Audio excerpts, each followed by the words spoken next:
Hey everyone, I'm Corey, and welcome to my writing channel, where I get into all the technical aspects of writing narrative prose, in the hopes I might ease the learning curve for all you aspiring writers out there. In this video, I'm going to dissect a great writing technique I picked up on while studying the writing style of Herman Wouk, a renowned American war novelist. Let's get into it.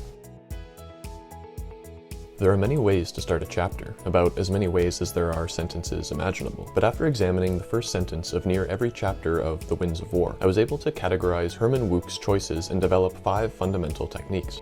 The first technique Wouk frequently uses to start off his chapters is great because it's just about the simplest thing you can do, and oftentimes that's all that needs doing. What it is essentially just a concise, often brief statement of priority information for the reader, setting the scene in terms of either setting, character, recent events, or some combination of the three. Let's look at some examples. Chapter 55. The car crossed a white bare plain in a steady snowfall in leaden light. Chapter 52. The knot of Leslie Sloat's tie came lopsided twice in his shaky, hurrying hands. Chapter 51. Rhoda was startled by the bulk of the wax-sealed envelope from the State Department. Chapter 42. Lend-Lease passed the Senate by 60 votes to 31. Chapter 34. Pamela had remained in London. Chapter 29. Natalie tried for 5 days to fly from Lisbon to Rome. Chapter 22. Rhoda hugged and kissed Pug when he told her about the weekend. Chapter 6. Pamela drove Commander Henry and her father to Swineland. Essentially, what Wouk's doing is visualizing the scene and asking himself, alright, what does the reader need to know first? And he doesn't fuss much. He simply gives the necessary context for the scene and promptly gets on with the story. You'll notice that none of these sentences have much flair, if any at all. There is also a variation of this technique that includes some sort of reference to the time and place, such as Chapter 59. On the day that Victor Henry left Manila, the Japanese embassy in Rome gave an unexpected party for Japanese and American newspaper correspondents. Chapter 54. At dawn, it was raining hard. Chapter 45. June 22nd, 1941. The players in our drama were now scattered around the earth. Chapter 40. In the dark, quiet railroad station, 2 Secret Service men lifted the president from the limousine and set him on his feet. Chapter 39.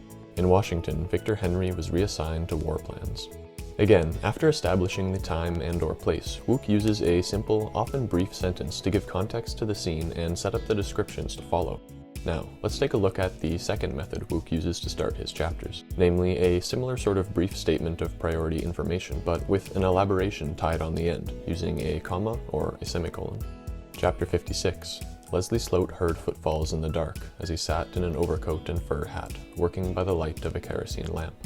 Chapter 50. A slim, dark-haired girl walked out on the stage of the open-air theater at the Pearl Harbor Naval Base, taking off sunglasses and blinking in the white glare of morning sun. Chapter 46.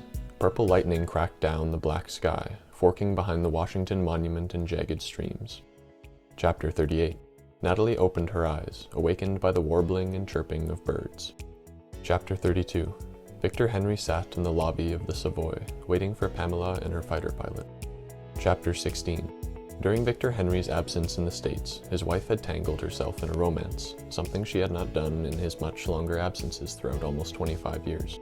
As you can see, in every example here, we have that same sort of statement sentence, followed by a comma or semicolon, after which Wouk either provides additional description or puts the first clause's event into context, using words like as, ing verbs like working, taking, blinking, forking, waiting, and an ed verb, in this case, awakened. Now for the third technique. In the following examples, notice how Wouk consistently uses the format, he was doing this when this happened. Chapter 53. Talkie Tudsbury was having 5 o'clock tea alone in his hotel suite that day, with some light refreshment of sprats, cheese, sturgeon, black bread, and honey cakes, when Victor Henry came in and told him that he was going to the front. Chapter 35. September was crisping the Berlin air and yellowing the leaves when Pug got back. Chapter 11. Byron was changing a tire by the roadside when he was strafed. Chapter 4. The Henrys had only just arrived in Berlin when they were invited to meet Hitler. This sentence format allows Wouk to mention the current state of a person, place, or thing, and put it into context with some other occurrence, which makes it an effective way to say 2 things with 1 sentence. It's also a good way of introducing a surprising or shocking event, like meeting Hitler. The fourth trend I noticed when examining Wouk's The Winds of War is that he often begins his chapters with a statement that provides some sort of insight into either a person, place, or idea. Some examples are as follows. Chapter 48. The Atlantic Charter, like an elephant, resembled a tree, a snake, a wall, or a rope, depending on where the blind took hold of it. Chapter 27. As France was caving in, people began at last to perceive that a main turn of mankind's destiny now hung on flying machines. Chapter 13. From the German viewpoint, the invasion of Poland was proceeding merrily. Chapter 3.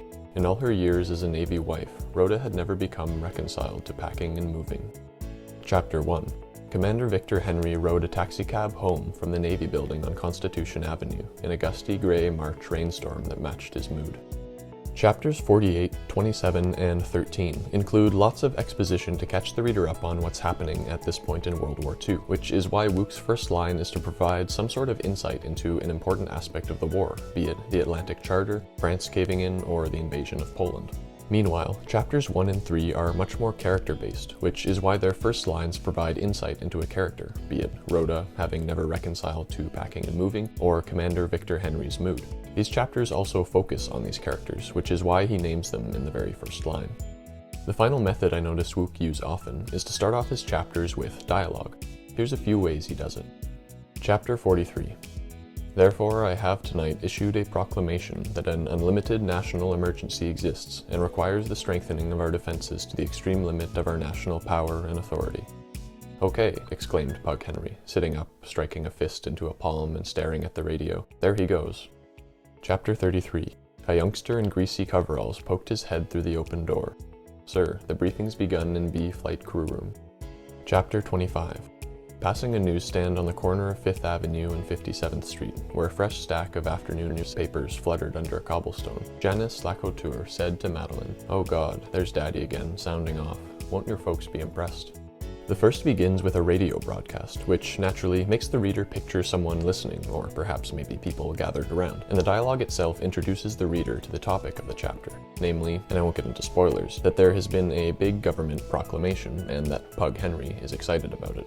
The second is very similar to the brief, concise statement sentences that I was talking about earlier, except that it's used to give context to the line of dialogue which follows. And the third is actually just a really long dialogue tag, another signature of Wouk's writing style. Starting with an ing verb, he establishes where this chapter is taking place, then describes it a bit, then gets into who this chapter is focused on, and begins a conversation.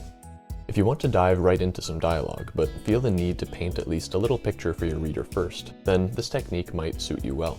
If you need to devote a chapter largely to exposition, as is required in a historical fiction like The Winds of War, try starting off the chapter with an insight into what you're about to describe. If you want to place two people, places, or things in context with one another, you might consider using the format, "He was doing this when this happened." If you want to elaborate on a description or put an action into context, try writing a concise action followed by a comma or semicolon, after which you can provide a little extra information.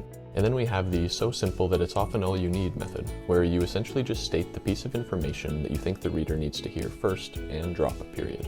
I'm quite taken with this method myself, as I find it's the best way to get some momentum going. Anyway, I hope you find these techniques useful. Give them a try next time you sit down to write, and be sure to like and subscribe for more technical writing videos.